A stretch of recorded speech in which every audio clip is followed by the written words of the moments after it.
mengatakan dan mengingatkan kepada kita semua bahwa seorang klinisi itu harus dapat melakukan evaluasi pertama pada pasien dengan wawancara, dengan mendengarkan, melihat, dan memeriksa, dan pada saat bersamaan itu juga kita sebagai klinisi harus menjelaskan dan meyakinkan kepada pasien bahwa kita mampu untuk membantu dan menangani permasalahan yang dihadapinya.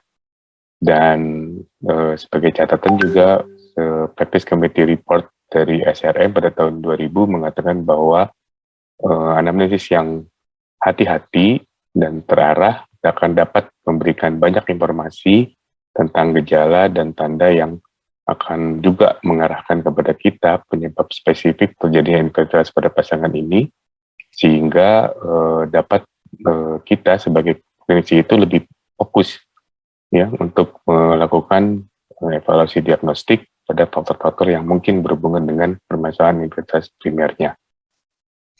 Nah, untuk pemeriksaan awal, tentunya kita di sini saya akan mereview lagi ya, bahwa pendataan awal ini sangat penting buat kita. Kita harus mengetahui berapa umur pasangan ini, ya, dan kemudian nama, juga tanggal lahir, agama, suku bangsa, alamat, dan nomor telepon. Karena secara tidak langsung, data-data ini akan dapat memberikan gambaran kepada kita bagaimana sebenarnya situasi dan kondisi dari pasangan.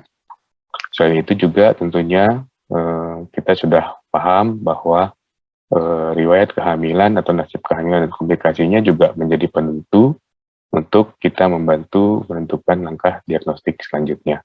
Selain juga riwayat perkawinan, riwayat penggunaan kontrasepsi, juga lama perkawinan dan atau lama infertilitasnya, juga bagaimana keteraturan hubungan seksual atau koitus dari pasangan ini, dan apakah dapat dilakukan pada masa subur atau tidak.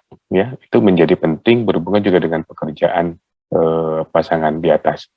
Bisa saja suaminya ternyata seorang pelaut misalnya, atau seorang aparat keamanan yang tentunya memiliki hambatan-hambatan dalam penugasannya dan berpengaruh terhadap kemampuan fertilitasnya.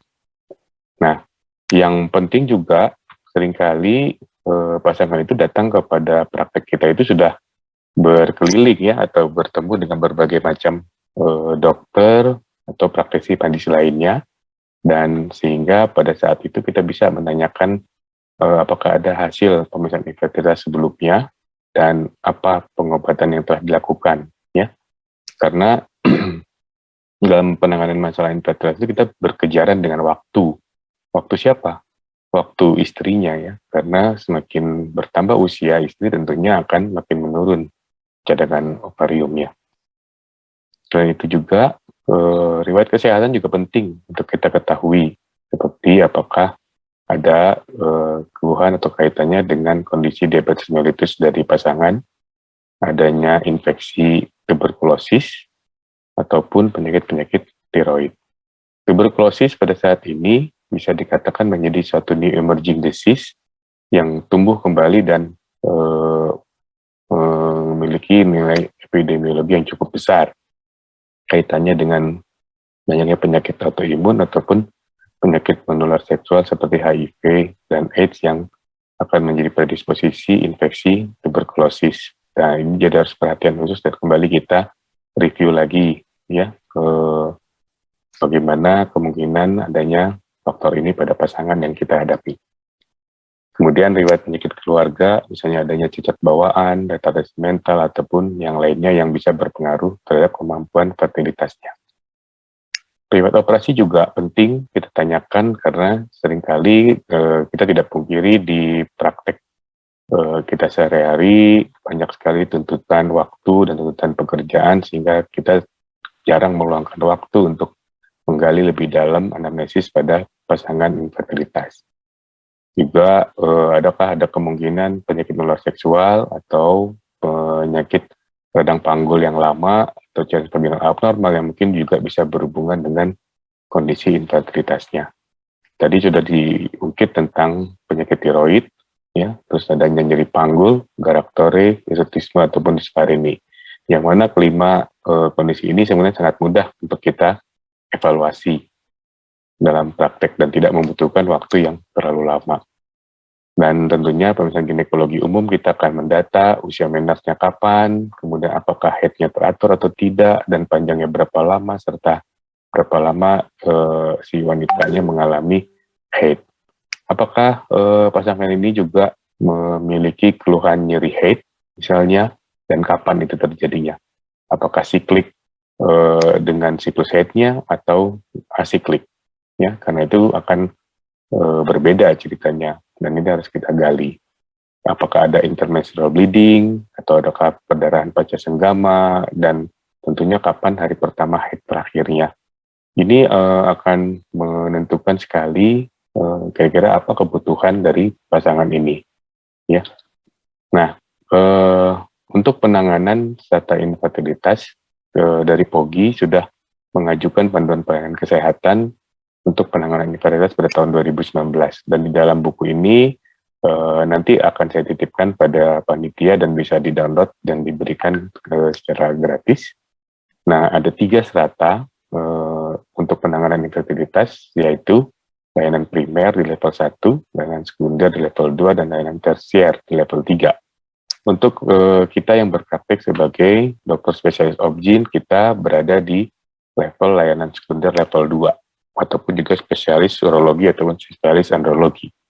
Ya, sedangkan di layanan primer adalah untuk dokter umum. Nah, perbedaannya pada layanan primer itu kita katakan seorang dokter umum dapat mengelola pasangan yang usia infertilitasnya kurang dari 24 bulan ya, atau kurang dari 2 tahun. Dengan umur pasangan wanitanya kurang dari 30 tahun.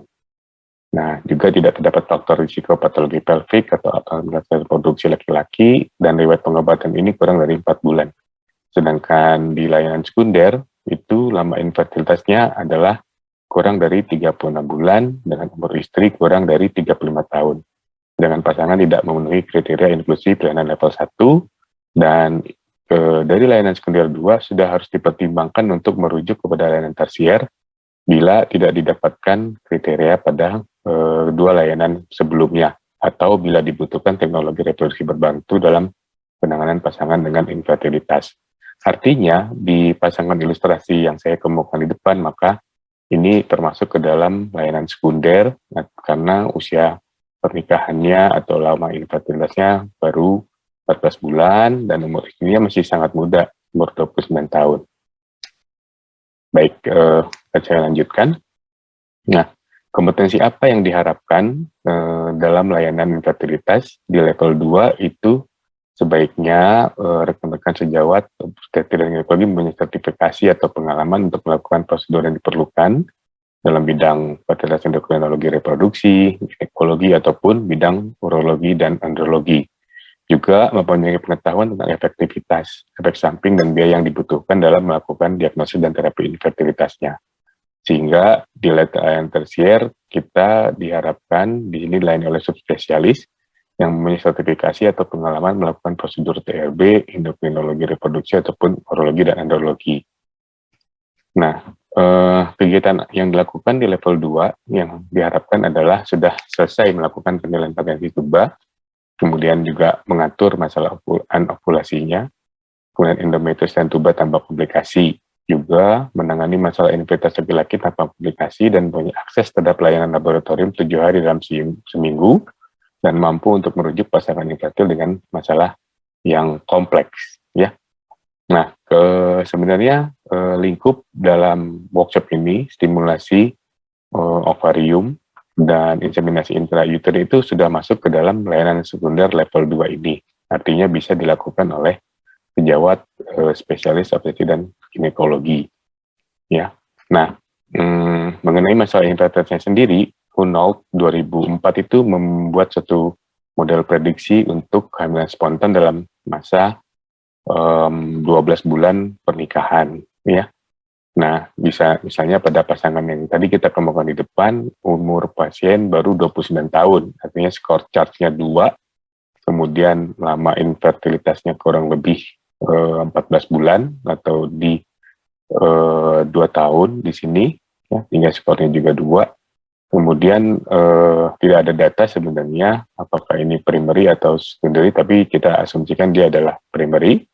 Dan mutlak kita butuhkan pemeriksaan pertama adalah analisis sperma. Dikatakan yang dibutuhkan datanya adalah sperma yang motilnya, ya.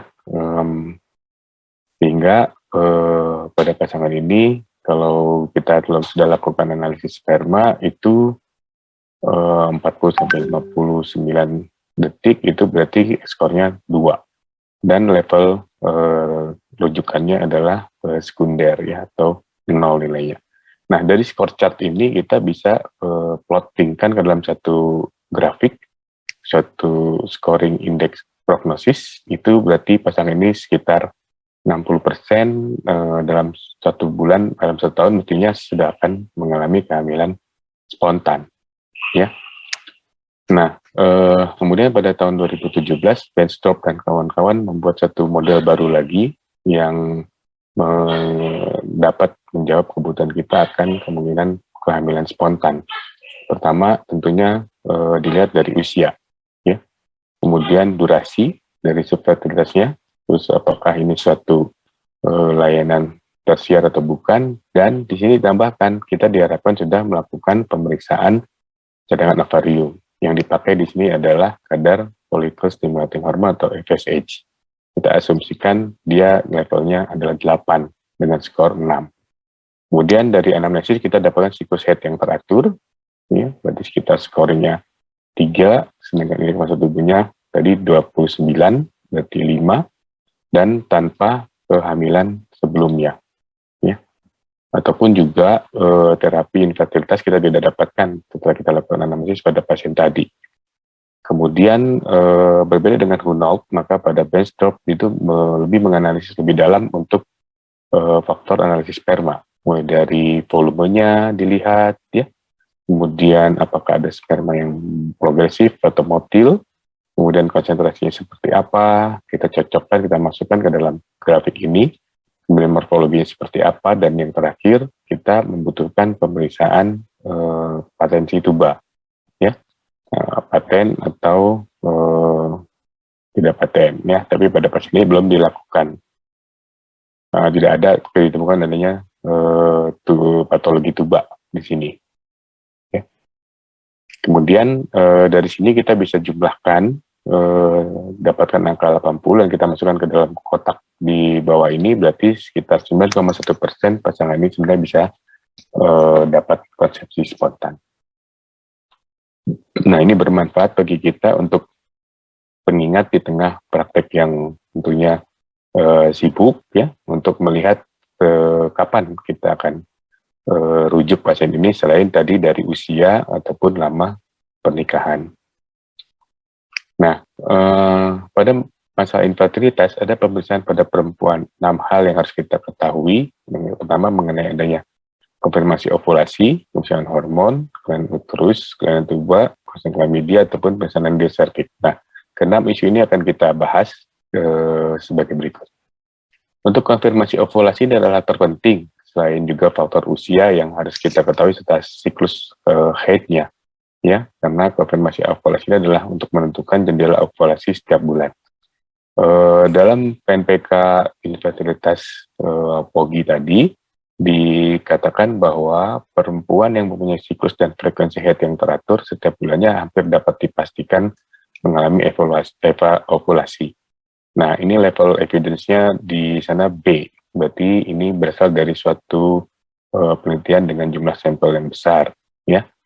Kemudian pada perempuan yang memiliki siklus haid teratur dan telah mengalami infertilitas selama setahun, dianjurkan untuk mengkonfirmasi terjadinya ovulasi tadi dengan cara mengukur kadar progesteron serum fase luteal medianya. Nah, kemudian misalnya kadar progesteron serum ini perlu dilakukan pada perempuan yang memiliki siklus haid yang panjang atau oligomenore, dan dilakukan pada hari akhir dari siklus dan dapat diulang setiap minggu sampai siklus haid berikutnya terjadi. Dulu selama masa pendidikan kita juga pernah mengenal rekomendasi untuk pengukuran temperatur basal tubuh, ya. Namun pada bukti-bukti terkini itu tidak menjadi hal yang wajib dilakukan lagi untuk merekomendasikan terjadinya, untuk mengkonfirmasi terjadinya ovulasi. Begitu juga pemeriksaan cadang ovarium dengan pengukuran inhibin B. Ini sudah kita tinggalkan ya, karena berbagai pertimbangan tertentu. Nah, kemudian pemeriksaan hormonal itu juga sebenarnya untuk masalah fertilitas diperlukan karena untuk menegakkan diagnosis dan menyingkirkan diagnosis diferensial dari gangguan hormonal lainnya.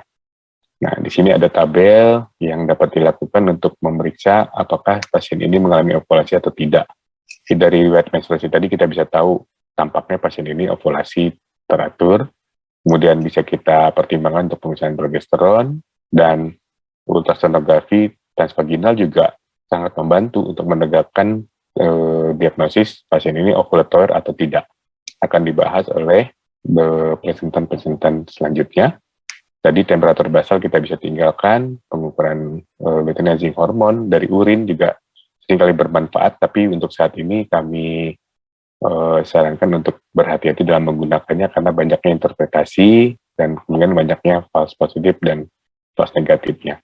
Untuk biopsi endometrium sudah kita tinggalkan, sehingga mengerucut untuk potensi ya, atau cadangan ovarium dari seorang wanita ini yang dapat kita pakai adalah kadar anti-Mullerian hormon, ya, kemudian hitung folikel antral dan kadar FSH dan estradiol hari ketiga. Ini saya rasa sih sudah populer ya, karena kita ketahui potensi anti-Mullerian hormon ini yang diproduksi oleh sel granulosa akan menggambarkan kepada kita berapa besar sih potensinya. Nah, dan dari satu penelitian yang dilakukan oleh Profesor Budi Weko dan kawan-kawan pada tahun 2013 dan sudah dipublikasikan, kita memiliki di Indonesia ini nilai ambang AMH dan AFC ya, atau antar follicle count itu dikatakan hiperresponden kalau kita temukan folikel antral basalnya lebih dari 20 folikel dengan nilai anti-Mullerian hormonnya lebih dari 4,6 nanogram per mililiter. Sedangkan dikatakan normal kalau nilai AFC-nya antara 6 sampai 8 folikel dengan nilai AMH-nya 1,2 sampai 4,6 nanogram per mililiter. Dikatakan pasien ini poor responder kalau nilai antral folikelnya kurang dari 6, sedangkan nilai AMH-nya kurang dari 1,2. Ya. Hasil yang kita dapatkan dalam panduan PNPK tadi tentunya berbeda dengan standar internasional, dan ini kita harus hati-hati dalam mengukur parameter-parameter, karena banyak sekali sekarang kita temukan bahwa untuk Indonesia itu mempunyai kekhususan yang unik ya, seperti misalnya batas obesitas juga IMT itu kita katakan kalau literatur di atas 30 baru mengalami overweight ya, tapi kalau dari data Riskesdas itu untuk nilai, ternyata untuk nilai overweight itu kita dapatkan untuk Indonesia kalau nilai indeks massa tubuhnya lebih dari 27. Begitu juga nilai AMH dan nilai antral folikel basal seperti pada tabel ini ya. Ini untuk dijadikan acuan kita, selain juga nilai FSH. Nilai FSH atau follicle stimulating hormone sebenarnya tidak terlalu banyak berbeda, selama masih di bawah 10 masih dikatakan baik. Kemudian rekomendasinya dikatakan perempuan dengan siklus yang tidak teratur disarankan untuk melakukan pemeriksaan darah untuk mengukur kadar hormon gonadotropinnya. Dan juga dulu kita ketahui hormon basal termasuk prolaktin dan tiroid, tapi sekarang tidak terlalu dianjurkan kecuali memang ada gejala klinis. Begitupun biopsi endometrium tadi di awal tidak direkomendasikan untuk mengevaluasi fase luteal untuk pasangan infertilitas. Nah, untuk kelainan uterus kita modalitasnya ada 4. Ada HSG, ada USG transvaginal, SIS, ataupun hysteroscopy. Yang paling sensitif untuk kelainan uterusnya adalah sebenarnya bisa praktis digunakan per hari adalah saline infusion sonography. Yang insya Allah nanti setelah pandemi kita akan harus berlatih untuk dapat mendeteksi karena biayanya murah dan efisien untuk menilai kelainan dari uterus. Bagaimana dengan office hysteroscopy? Pemeriksaan hysteroscopy ini tidak dianjurkan apabila terdapat indikasi karena efektivitas pembedahan sebagai terapi kelainan uterus untuk meningkatkan angka kehamilan itu belum dapat ditegakkan. Ya. Kemudian kalau untuk tuba ini juga penting, Ya, kita punya modalitasnya bisa HSG yang paling populer tentunya, SIS atau hysterosalpingo foam sonografi juga bisa kita pergunakan, ya. Dan yang paling utama tentunya laparoskopi kromatobasi atau laparoskopi diagnostik. Nah, HSG ini sangat populer karena dia bermanfaat untuk memvisualisasi seluruh panjang tuba dan menggambarkan patologi seperti hidrosalping ataupun sinergia dari efek efek terapeutik, ya. Nah, tapi juga ada beberapa kelemahan yang harus kita hati-hati. Nah, dikatakan rekomendasinya perempuan yang tidak ada riwayat penyakit radang panggul karena ectopic atau endometriosis disarankan untuk melakukan HSG untuk melihat adanya oklusi tuba karena pemeriksaan tidak invasif dan lebih efisien dibandingkan laparoskopi. Pemeriksaan oklusi tuba akan menggunakan sonohidrosalpingografi dapat dipertimbangkan karena merupakan alternatif yang efektif. Terus tindakan laparoskopi kromatobasi untuk menilai potensi tuba dianjurkan untuk dilakukan pada perempuan yang diketahui memiliki riwayat penyakit radang panggul. Nah, tapi kita harus hati-hati karena bisa saja ada false positif ataupun false negatif pada penilaian HSG, ya. Misalnya pada HSG yang normal, pada HSG yang abnormal itu kadangkala kita temukan sekitar 32% ternyata dari laparoskopinya normal. Dan hanya 73% yang benar-benar abnormal dari teman laparoskopinya. Sehingga kita harus hati-hati dalam menyikapi penilaian HSG ini.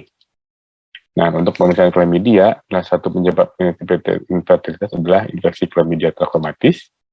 Nah, namun sebenarnya ini tidak terlalu dianjurkan dan karena biayanya yang lebih lumayan mahal, ya. Sehingga sebelum dilakukan ini harus dilakukan dengan teknik yang baik dan sensitif, ya. Kemudian untuk misalnya endosefik dan uji panca senggama sudah tidak direkomendasikan untuk dilakukan lagi dalam masalah infertilitas. Sehingga pada pemeriksaan infertilitas ini kita diharapkan melakukan dengan efisien. Dalam 3 kali kunjungan saja kita sudah harus bisa menentukan apa kebutuhan dari pasangan. Daripada kunjungan pertama di hari manapun kita akan menentukan anamnesis, mengevaluasi uterus dan folikel folikelnya, kemudian kita jadwalkan pemeriksaan selanjutnya. Diharapkan pada pemeriksaan kedua kita sudah bisa mendapatkan data tentang potensi tuba dan analisis sperma untuk menentukan potensi pasangan dalam mengalami konsepsi spontania, ya. Dan pada kunjungan ketiga, kita harus melakukan konfirmasi ovulasi bila perlu, dan menjelaskan pada pasangan untuk rencana penanganan definitifnya seperti apa. Nah, sehingga tata laksana infertilitas itu sebaiknya merupakan langkah yang terarah dan bertahap, ya. Jadi tidak semua infertilitas harus ditangani dengan bayi tabung, ya. Jadi kita mulai dari time intercourse dulu, IUI dulu, IVF, baru IVF dan PCSI. Nah, penanganan ini dikatakan kita menunggu 1 tahun, ya, untuk dapat hamil spontan atau fertilitasnya. Kemudian untuk terarah, koitus terarah kurang lebih selama 3 bulan, waktu yang bisa kita berikan untuk penggunaan stimulasi sederhana dengan kombinasi citrat itu bisa dilakukan rata-rata sampai 6 siklus atau 6 bulan. Nah, untuk intrauterine inseminasi sendiri memang jumlahnya berbeda-beda. Tapi dikatakan baiknya 2-3 siklus itu sudah menggambarkan potensi terbesar dari wanita untuk dapat hamil, ya. Sehingga mungkin lebih dari 3 kita katakan pertimbangkan untuk penggunaan bayi tabung, apalagi bila berhubungan dengan usia dan potensi fertilitasnya. Nah, sehingga ketika kita akan berencana untuk melakukan inseminasi intrauterine itu kita mutlak mendapatkan data tentang hasil sperma, kemampuan berovulasi dari pasien ini, dan potensi tuba Fallopi, ya. Nah, di sini pada pasangan infertilitas kita ketahui bahwa akan sangat diuntungkan dengan inseminasi bila ada faktor serviks, artinya serviks yang hostile atau tidak ramah, misalnya pada yang penyakit radang panggul, ya, ataupun erosi, yang pendarahan juga mendapatkan manfaat dengan inseminasi, faktor pria, dan explain atau tidak dapat dijelaskan atau idiopatik. Nah, karena inseminasi itu sifatnya mudah, murah, dan banyak manfaatnya, ya, asal dipergunakan dengan baik dan tepat sasaran. Nah, untuk indikasi, sehingga kita dapatkan 5 indikasi nih untuk melakukan inseminasi. Pertama, pada pasien-pasien yang unexplained, ya, atau idiopatik, atau masalah fertilitas pria yang ringan. Tadi saya disebut tentang faktor servikal, atau endometriosis gejala ringan, di faktor peritoneum saja, gejala 1 atau grade 1 ataupun 2, ataupun salah satu tubanya paten, itu dapat menjadi sarana untuk melakukan inseminasi intrauterin. Nah, ini juga adalah scoring yang bisa kita dapat pergunakan sehari-hari untuk menentukan keberhasilan inseminasi kita.